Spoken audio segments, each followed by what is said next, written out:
ఈరోజు తరచుగా అపార్థం చేసుకునే ఒక సత్యాన్ని గురించి నేను మాట్లాడాలనుకుంటున్నాను. యేసుక్రీస్తును అంగీకరించకన్నా ముందు చేసినటువంటి తీవ్రమైన పాపాలకు, ఘోరమైన తప్పులను దేవుడు నిజంగా క్షమిస్తాడా? దీని సమాధానం మాత్రం అవును, క్షమిస్తాడు. మన పితరుల వల్ల లేదా వంశపారంపర్యంగా వచ్చేటువంటి శాపాల సంగతేంటి?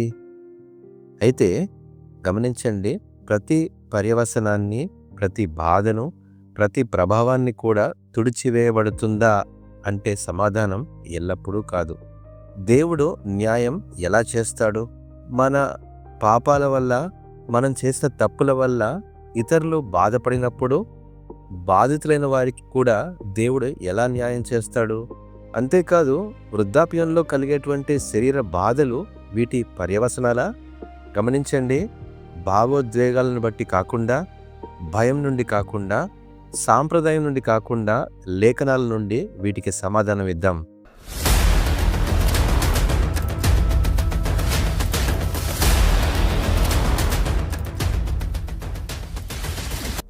ఒక పాపి నిజంగా పశ్చాత్తాపడి క్రీస్తు వద్దకు వచ్చినప్పుడు దేవుడు ఆ వ్యక్తిని పూర్తిగా క్షమిస్తాడు. రోమా 8:1 ప్రకారము, కాబట్టి క్రీస్తు యేసునందున్న వారికి ఏ శిక్షా విధియో లేదు. కొంత క్షమించడం కాదు, పూర్తిగా క్షమించబడ్డం. కృప అనేది తాత్కాలికం కాదు. మన గత పాపాలు చిన్నవైనా పెద్దవైనా అవి క్షమించబడ్డాయని, కడగబడ్డాయని, దేవునిచే ఇకపై జ్ఞాపకం చేయబడవు అని అర్థం.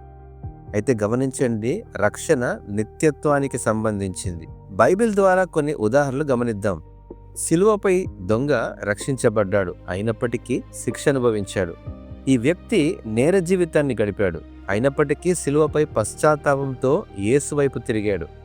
యేసుక్రీస్తు అన్న మాట మనకు గుర్తు చేస్తుంది, నేడు నీవు నాతో కూడా పరదేశులో ఉందువు. అంటే అతని ఆత్మ రక్షించబడింది, అతని పాపాలు క్షమించబడ్డాయి.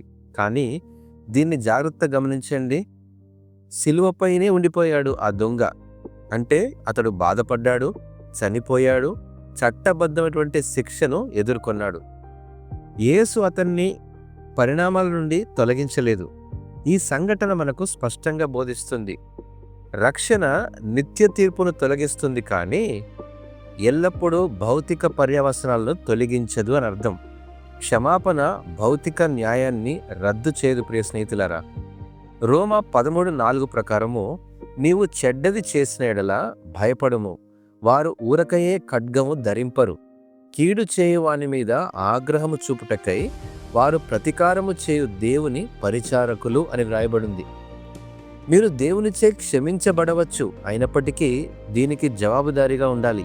చట్టం, సమాజం, మీరు బాధించినటువంటి వ్యక్తులు. గమనించండి, కృప తప్పించుకోవడం కాదు. కృప అంటే మన ఆత్మకు విమోచన అని అర్థం. మరో ఉదాహరణ చూద్దాం. మోషే క్షమించబడ్డాడు, కానీ కొన్ని సందర్భాలను బట్టి పరిమితం చేయబడ్డాడు. ఏంటంటే, మోషే బండను కొట్టి దేవునికి అవిధేయత చూపించాడు. దేవుడు అతన్ని క్షమించాడు.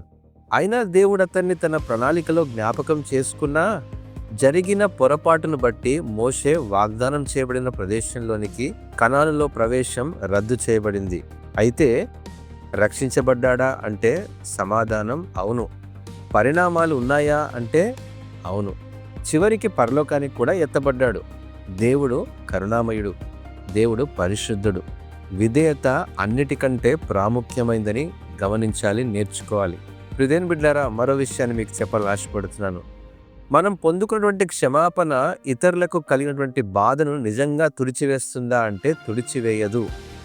మన రక్షణ ఇతరులకు కలిగినటువంటి బాధను తిరిగి రాయదు. ప్రియ స్నేహితులారా, రోమా 14:12 ప్రకారము, మనలో ప్రతివాడును తన్ను గూర్చినటువంటి దేవునికి లెక్క అప్పచెప్పవలెను అని దేవుని వాక్యం సెలవిస్తూ ఉంది. మరో ఉదాహరణ చూద్దాం. ఊరియా విషయంలో దావీదు పశ్చాత్తాపడి క్షమించబడ్డాడు, కానీ పర్యవసనాలు అనుసరించాయి. ఏమొచ్చాయి? నష్టం, కుటుంబ విభజన జరిగింది, శాశ్వతంగా చెరిగిపోని మరకలుండిపోయాయి. దేవుడు బాధితులను ఎప్పుడూ విస్మరించలేదు, కానీ ప్రతి పాపం తీర్పును పొందుతుంది. న్యాయం, దయ, ఈ రెండు కలిసే చోటే యేసుక్రీస్తు ప్రభు యొక్క శిలువ. ప్రతి పాపము ఆ తీర్పును పొందుతుందని క్రీస్తుపై గాని లేదా అంతిమ తీర్పులో గాని ఉంటుందన్న విషయాన్ని రోమా 3:26లో జ్ఞాపకం చేస్తున్నాడు. క్రీస్తు యేసు రక్తమునందలి విశ్వాసము ద్వారా ఆయనను కరుణాధారముగా బయలుపరచెను. దేవుడు ఇప్పటి కాలమందు తన నీతిని కనబరుచు నిమిత్తము తాను నీతిమంతుడును యేసునందు విశ్వాసం గలవారిని నీతిమంతునిగా తీర్చివాడ యుండుటకు ఆయన అలాగు చేసెను అని రాయబడింది. కృప చవక కాదు అంటే దయ న్యాయాన్ని ఆ కృప దాటివేయలేదు అని అర్థం. సిలువలో మాత్రమే వీటికి సంతృప్తి అని గమనించాలి. మరో విషయాన్ని జ్ఞాపకం చేసుకుందాం. ఆరోగ్యం, బలహీనత లేదా బాధ, ముఖ్యంగా వృద్ధాప్యంలో కలిగేటువంటి శరీర బాధలు మాత్రం శిక్ష కానే కాదు. ప్రియ దేవుని బిడ్డలారా, 2 కొరింథీ 4:16 ప్రకారము మా బాహ్య పురుషుడు కృషించుచున్నను ఆంతర్య పురుషుడు దినదినము నూతన పరచబడుచున్నాడు అని దేవుని వాక్యం సెలవిస్తా ఉంది. అదే 17వ వచనంలో గమనిస్తే క్షణమాత్రముండు మా చులకని శ్రమ మా కొరకు అంతకంతకు ఎక్కువగా నిత్యమైన మహిమా భారమును కలుగజేయుచున్నది అని రాయబడింది. వృద్ధాప్యం మరియు అనారోగ్యం తరచుగా శిక్ష కాదు, కానీ మహిమ కోసం సిద్ధపాటు. బాధపడుతున్న విశ్వాసిని ఎప్పుడు తీర్పు తీర్చవద్దు. ఈ విషయంలో మనము జాగ్రత్త కలిగి ఉండాలి.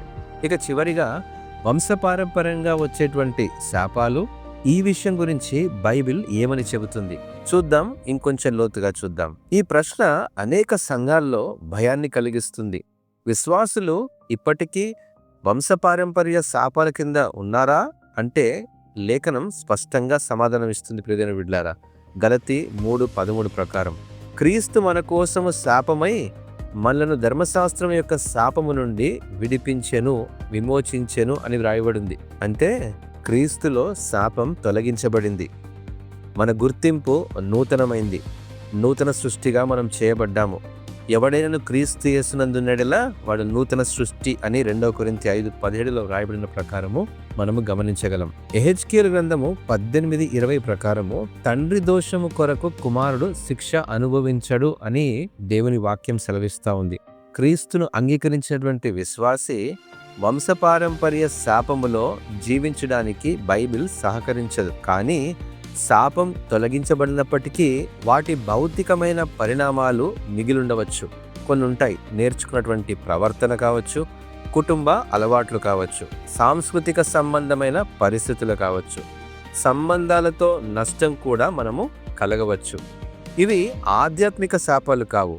వీటిని పరిష్కరించే మార్గం మాత్రం బైబిల్ స్పష్టంగా వెల్లడి చేస్తుంది. వాటిల్లో కొన్ని విషయాలు ఏంటంటే పశ్చాత్తాపం, మన మనస్సు నూతనపరచబడడం, యేసుక్రీస్తు కొరకు మనము శిష్యులుగా చేయబడ్డము, చివరిగా విధేయత కలిగి జీవించడము. రోమా 12:2 ప్రకారము మీ మనస్సు మారి నూతన మగుట వలన మీరు రూపాంతరము పొందుడి అని దేవుని వాక్యం సెలవిస్తా ఉంది. స్వేచ్ఛ భయం ద్వారా కాదు, సత్యం ద్వారా పెరుగుతుందని ఎన్నడూ మరచిపోకండి. క్షమాపణ సంపూర్ణమే, అయితే పరిణామాలు మిగిలుండవచ్చు. న్యాయం ఎప్పుడూ మరవబడదు, అయినా బాధ ఎల్లప్పుడూ శిక్ష కాదు. క్రీస్తులో శాపం తొలగించబడింది, కానీ ఎదుగుదలకు విధేయత అత్యంత అవసరం.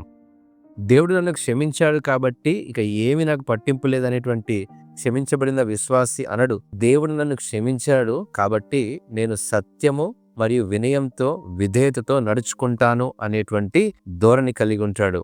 ఇట్టి మాటలను దేవుడు ఆశీర్వదించును గాక. ఆమేన్.